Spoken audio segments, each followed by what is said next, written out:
Am I the asshole for refusing lunch with my girlfriend's mom to honor my late brother's memorial tradition? Original post, September 20th, 2024. Throwaway account. INM, 30, lost my younger brother when I was 22. He had cancer and fought very hard.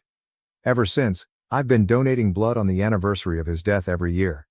I take the day off from work, visit his grave, donate blood, and then come home, relax, and watch his favorite movie. I know it's a simple, personal tradition, but it means a lot to me. My girlfriend of 9 months, Anna, F., 31, asked if I could meet her and her mom. I have met her many times before and it wasn't the meeting of the parents for the first time, for lunch yesterday. I told her no and explained again about what I do on my brother's death anniversary. She got upset and said, "Well, it's my tradition to have lunch with my mom every time she's in town and she really wanted to see you. You can do your stupid blood donation tradition any day." I explained to her that it's not just about the blood donation. Later in the evening, while I was resting and watching my brother's favorite movie, she texted me again, asking me to join them. I reiterated that I really didn't want to and would hang out with her mom next time. She replied that I had embarrassed her in front of her mom with my selfishness and laziness. Since then, she's been distant. Do I owe her an apology? AITA. Some of OOP's comments. Commenter. Question. Did Anna know about this tradition before her mother came to visit? I'm thinking the answer is yes because you said explained again, but I wanted to verify this. OOP. Yes. I have mentioned it many times before. I think she forgot about the date so I re-explained that I can't join them that day for that reason.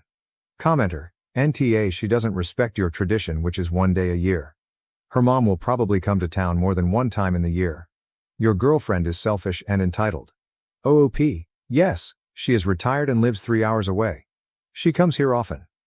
Commenter. Your tradition outweighs getting dinner with a visiting relative/in-law. I'm sorry for your loss. I hope you had a good day of remembering him. If I could, what's his face in the movie? OOP.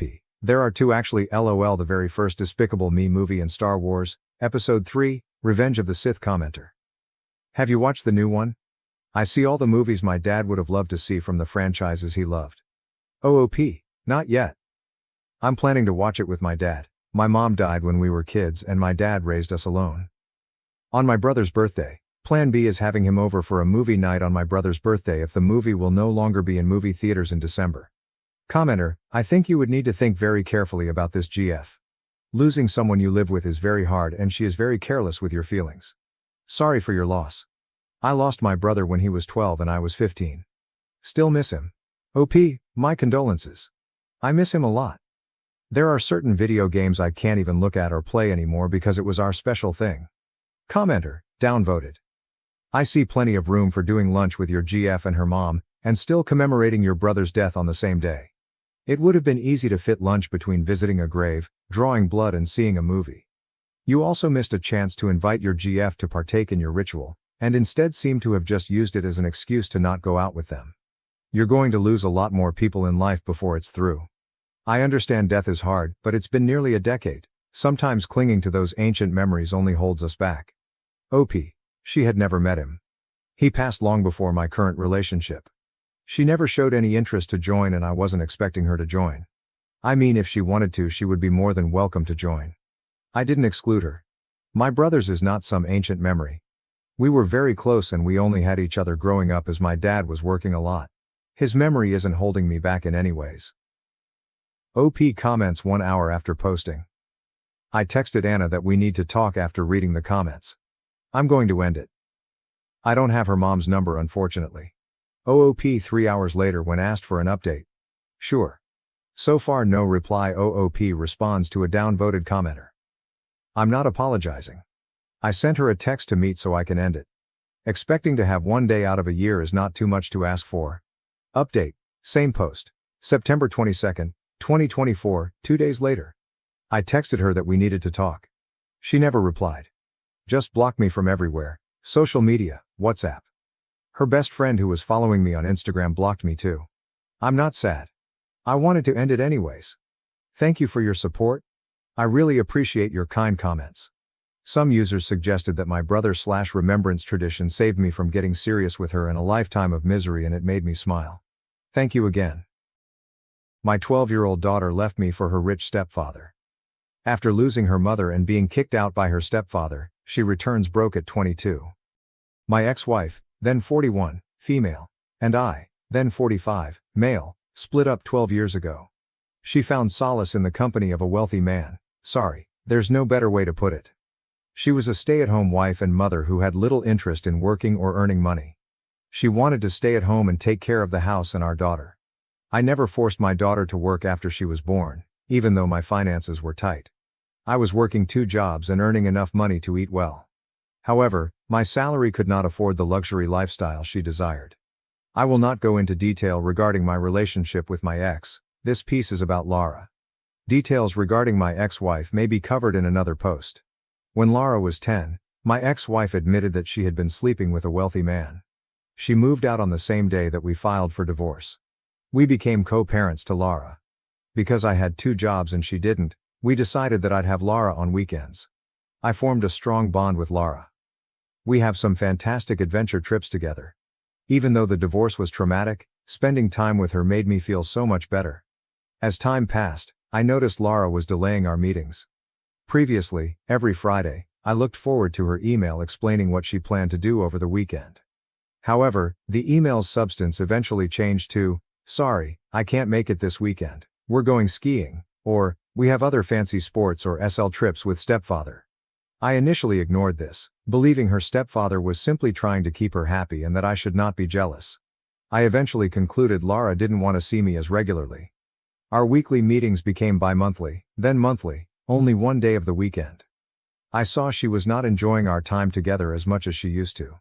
When it became clear that she was purposefully avoiding me, I challenged her. I tried to explain that I was doing everything I could to keep her happy, even overextending myself financially. Despite this, she continued to forsake our weekends together. She began lying, claiming she had schoolwork or projects on weekends when in fact, she was going out with her stepfather. Her excuses sounded real at times, but they were mostly made up. Whatever little time we had together, she would always complain about how much better it was going out with her stepfather since he doesn't look at the price tag before ordering anything. Even on trips I accompanied her on, she would prefer to spend time with her stepfather. She began grumbling about tiny inconveniences that previously did not disturb her. But she never stopped talking about the new PlayStation 5 or bike her stepfather gave her, or the expensive stuff her mother purchased. I felt she was too young to grasp that showering someone with material possessions is not love. The problem got worse when she ignored me for almost 3 months. Despite several calls and texts, I received no response. Desperate, I called my lawyer and told him everything. He informed me I could sue my ex-wife for alienating Laura. But Laura was 12 at the time, and my lawyer advised that if she admitted in court that she no longer wanted to spend time with me, it may exacerbate the situation. Laura could say she needed more money to live up to her lifestyle, which could imply increased child support.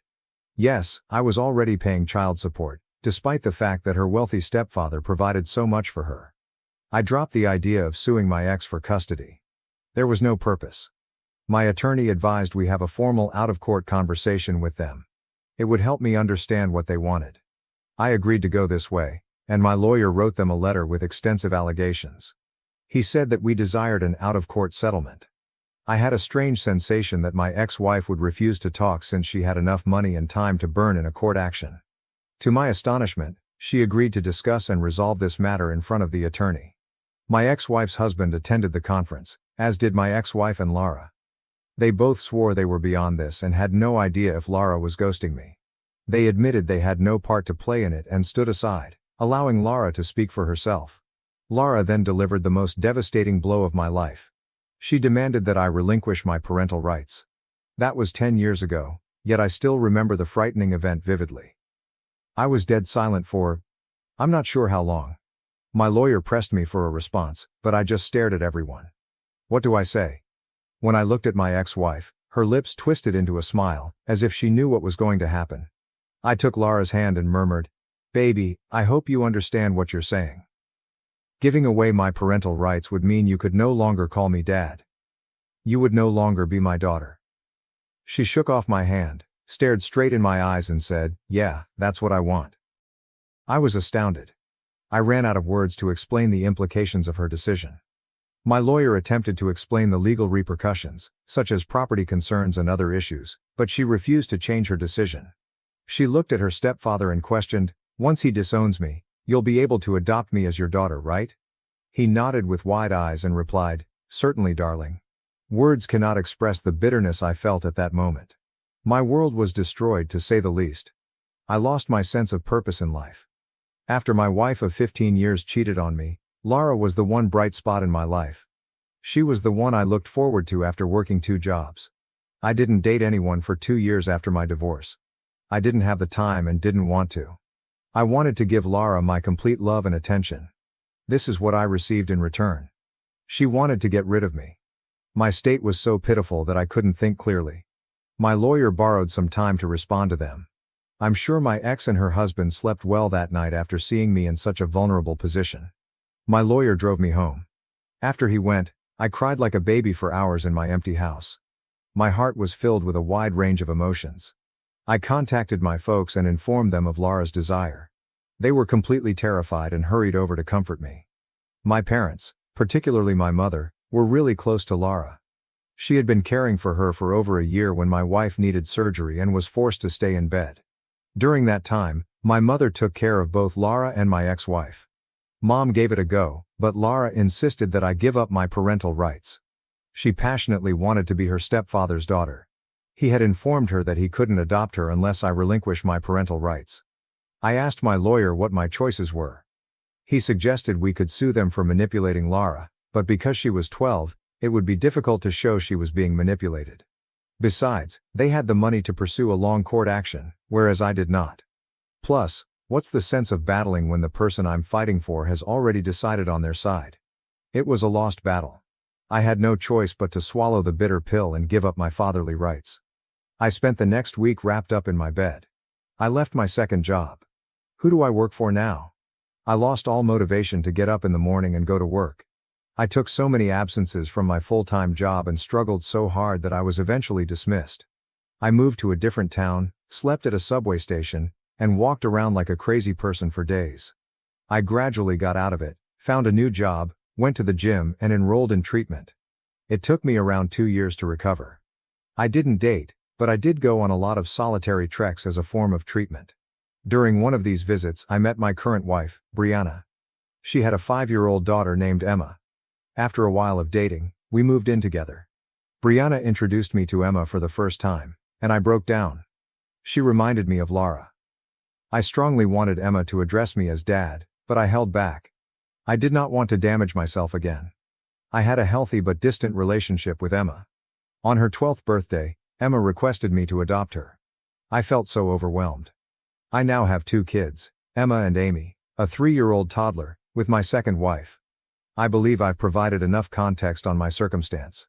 Fast forward to a week ago. I was returning from work when I noticed a familiar face smiling at me.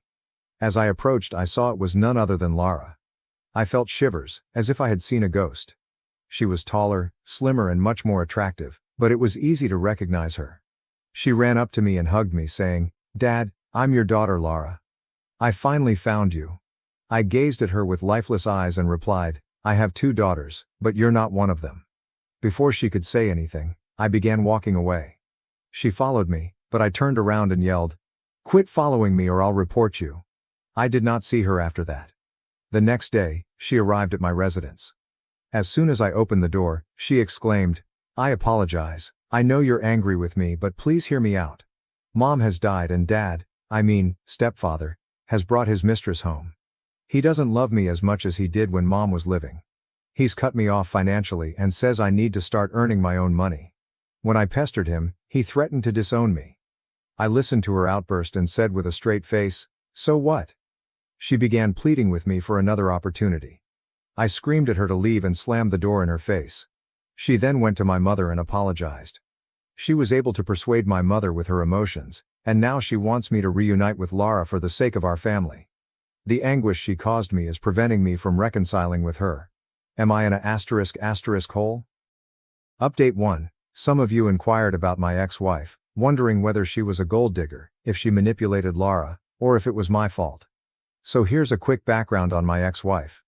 We dated for 2 years before we married. She worked at a neighborhood bar as a waitress while we were dating. I was a regular there, which is how we first met. She was living with a coworker. I worked one full-time job and lived in a studio apartment. That's when I acquired another job, saved more money and purchased a house to accommodate her. We were married, and she quit her work. For the first 6 to 7 years of our marriage, she was pleased and content with my salary. But then she began moaning about how her friends' husbands earned more money. She would even tell me that instead of settling for me, she should have waited longer to find a richer husband. It was offensive, and we would have fights. Of course, I couldn't just stand there and take the obscenities she hurled at me. Eventually, our connection became chilly and distant. One day, she revealed that she had been sleeping with a wealthy man and would be going out to live with him. I didn't beg her to stay, but I did warn her that these wealthy men regard women like her as toys. They play with them and then discard them when they're finished. She said she didn't rush things this time, and she'd been seeing him for 2 years. She trusted him enough to live with him. After that, I didn't have anything to say. I kept quiet and sucked it up. Some of you pointed out that Lara was just 12 when she requested me to disavow her, and that I should have battled for her. You are correct that she was a juvenile when all of this occurred, and I do not deny that she was emotionally and financially misled. When she became 18, she had the option of contacting me, but she chose not to. She's now 22 and is just seeking out since her stepfather cut her off financially. Someone questioned how my ex-wife died. I didn't ask Lara about it, but she informed my mother that her mother died from a serious illness. Lara also had a liver condition and needed surgery as a baby. The problem is that Lara is exploiting my mother's emotions in order to assist her reconcile with me. Instead of discussing it over the phone, I went to see my mother and discovered that Lara had fed her sob stories to win her back. She stated she was homeless, had no employment or money, and had been living on the streets since her stepfather kicked her out. My mother requested I meet her and I accepted for her sake. Mom contacted Lara, and she arrived within an hour. I probed her aggressively and all of the facts came out. It turns out that her mother and stepfather spoiled her so much that she never finished high school.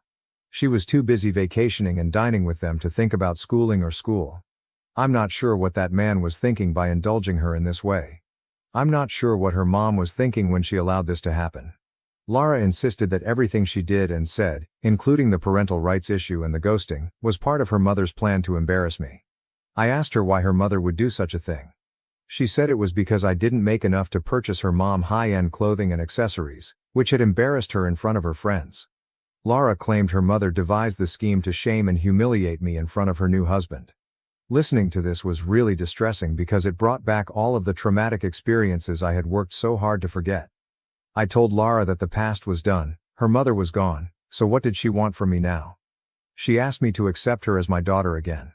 When I questioned what would happen after that, she quickly said, "It means I would be your daughter, and you would have my back." I answered, "Okay, I will accept you as my daughter, but all you will get from me is love. I'm planning to give Emma and Amy my property, insurance money and savings. But I shall cherish you as my eldest daughter. Will that work for you?" She froze. After stammering for a time, she responded, "Yeah, we can discuss money later." "You are not going to make a will now, are you?" I said, "Yes, Emma and Amy are already identified as beneficiaries in my insurance and savings accounts. I also bought a house in the new city and gave it to my second wife Brianna. I won't change any of that for you. If you're good with that, bring me the document I signed giving up my parental rights, and I'll have my lawyer prepare a new one to overturn it." She answered, "Yeah, sure." But remained mute for the rest of the conversation. My mother offered her food, but she rejected, citing a pressing matter. 2 weeks have gone and she has yet to turn up. I pointed this out to my mother, adding that it was all about money. Lara backed off after I informed her I wasn't going to give her any. What a useless piece of work she is. Update 2. I warned you it was all about money, and it certainly is. Lara returned to my mother's house 2 weeks ago, despite the fact that we had last spoken 4 months ago. She looked awful, with red puffy eyes covered in dark rings and rashes all over her body, possibly caused by swallowing something she was sensitive to. She was crying and screaming for assistance. She demanded money from my mother. Lara explained that she had been living with a friend since her stepfather disowned her, but that friend had now thrown her out as well. She claimed to have sold the majority of her items to buy food in recent months, but she now had no money or possessions. Mom questioned why she hadn't acquired a job. Lara claimed she dropped out of school and no one would hire her. Mom recommended communicating with a friend who manages a bakery to see if she could get Lara a job as a cleaner or something similar. After all, there are many careers that do not require a high school graduation. Lara remained mute and wailed, asking my mother for money. Mom gave her some packaged meals and $100. She also questioned why Lara had not brought the paperwork to challenge the disownment. Lara stated that it was at her stepfather's place and that she would retrieve it next time. She accepted the money and food, then left. Mom didn't tell me about this visit at first because she assumed I'd be upset with her. 3 days earlier, Lara returned to my mother's house with the same sob story. Mom asked what she did with the money, and Lara responded she spent it on groceries. When Mom inquired about the job, Lara did not provide a direct answer. This time, Mom refused to give her any more money, claiming she didn't have any to spare and no more food. She simply handed her a loaf of bread. As Lara was preparing to leave, Mom inquired whether she had changed her mind about being my daughter. Lara responded, "What is the sense of having him as my father if he isn't going to give me any money? He has given everything to his beggar stepchildren." Mom was taken aback by her statements and chased her out of the house, threatening her not to return. Mom quickly called to tell me about both trips. I did feel upset with her for assisting Lara the first time, and I warned Mom to be cautious while answering the door at night. Based on Mom's description of Lara's appearance, it appears that she is engaged with bad company and may pose a threat to Mom, especially since she is living alone following Dad's death last year. We want to seek a restraining order against Lara in case she returns and causes trouble again. Today I went to my mom's residence. I went outside to see whether Lara was around, but I couldn't find her. I will be staying here for a week. I don't know what to do, but I'm sad about her. If what she said about my ex-wife is correct, my ex went too far in her attempts to disgrace me, destroying her own daughter's life. If Lara is lying about it, she has already paid the price for her nasty behavior. By the way, someone remarked on my previous post that everyone has the freedom to make their own decisions, and Lara wasn't bad for choosing her stepfather over me. She was simply on the wrong side. I suppose that's true. She made a decision 10 years ago, and she has to live with the consequences for the rest of her life. Am I the asshole for being disappointed when my boyfriend did not give me the first slice of cake? Original post, September 8, 2024. Why, 20F, AM from Brazil, and here it is tradition that in a birthday party the person whose birthday is being celebrated gives the first slice of cake to their favorite person after everyone sings the birthday song. This week was my boyfriend's, 24M, and he had 3 celebrations, one with his birth family, one with his adoptive family, and one with friends, which was a surprise picnic that I planned and organized. He has had a very difficult life and his moms are really important to him, as the adoptive mom saved him from starving as a kid and raised him, giving him a chance at life, and his birth mom battled very hard against poverty all her life, struggling and fighting to keep her kids alive and well. So of course I never expect him to give me the first slice of cake at the family celebrations. But then there was the picnic. I spent weeks planning and reaching out to all his childhood friends, making sure they would come. I went to bed at 2 a.m. the night before making him his favorite cake. I spent a shit ton of money with food, drinks and gifts. I didn't do it because of the first slice, of course, but at all times I couldn't help but think, now is my turn. Turns out it was not. He has a best friend of many years, she and him are like brother and sister, they went through a lot of shit together. Like her losing her mom, him not having food to eat at home as a teen. And even though they are so close, they don't get the chance to see each other very often now, as they both are very busy with life and all its shit. So of course he took the chance to show her some appreciation. She was so happy and, of course I understood the situation. He sees me every day and has the chance to honor me almost daily. He always makes me feel really loved and all, and he can't do that with her. Also, I understand he wanted to show her that him having a relationship does not mean she is not his sister anymore, a priority in that sense. I am not jealous, because I know there is nothing romantic between them. She is pretty gay and polygamous. He is the most monogamous guy in the world and he worships me. But I couldn't help but at least feel a bit, I don't know, do I need to explain? Maybe disappointed, maybe unappreciated. I feel like I can never be the most important person in the room. We always talk about getting married, we are each other's life and still, get me? And also, he did this in front of everyone. In front of all our mutual friends who don't really know her and all she means to him, so I also felt kind of embarrassed. I am just venting. I want to go home and cry a bit. I know I am being childish, but I guess I will keep it that way for now. Update September 8, 2024, 6 hours later. My boyfriend did not give me the first slice of cake. Update. Hi everyone, thank you for all the kind comments. Me and my boyfriend have very different energy spams, so I usually leave hangouts a lot earlier than him, which is what happened today. So I left, posted the story on Reddit, took a shower and started to paint my nails.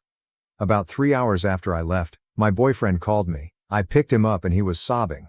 Notice he does not have Reddit and he does not speak English, so he didn't know about the post, and I had not talked about my feelings with him yet. So he calls me absolutely pouring, saying he was going home and he has had the best day of his life.